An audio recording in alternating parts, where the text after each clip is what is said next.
Hello everybody, it's Keith out here again in the garden.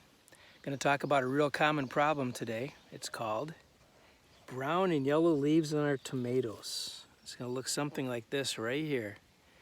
And it's a real big problem this time of year.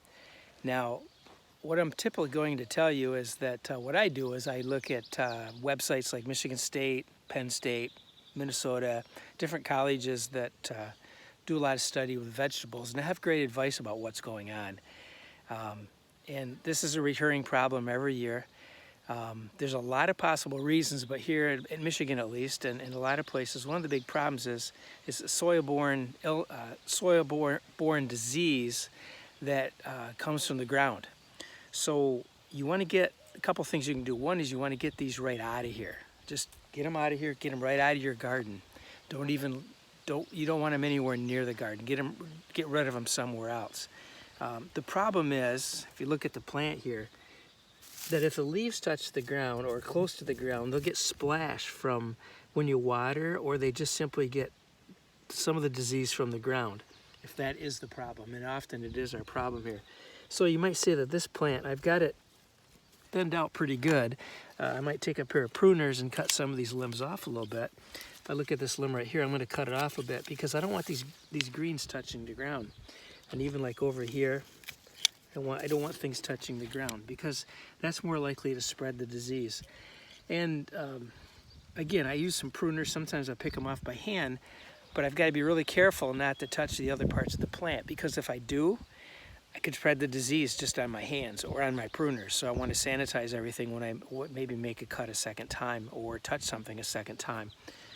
You'll notice here, if you look closely, this plant is really nice and green at the bottom, which is really good for here. But if I get all of those bad pieces out of there, then there's a really good chance that the disease will stay, not so bad, or at least it will slow it down. You might look at another plant I have like here, and you can see that I've got it trimmed out pretty good at the bottom, and that's really going to help. And I'm just looking at the bottom of my plants here. You might look at this one, and I've got leaves that are at the very bottom that are touching the ground. I need to get those off there, because if I don't, I'm probably going to have some disease spread up from the ground. The straw helps because it keeps things from touching the ground, but it doesn't solve the problem because you still will get some soil-borne disease coming up from the soil.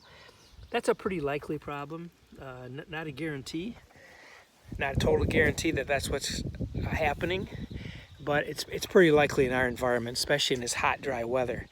Although right now it's dark clouds here, it looks like maybe it might actually rain for the first time in probably more than a week. But you can see, if you look around, I got some pretty lush, nice green tomato plants, and that's the way I kind of want to keep them. So that's just a quick little synopsis, quick little idea about tomato plants. Just keep them thinned out at the bottom. Oh, I see one right here.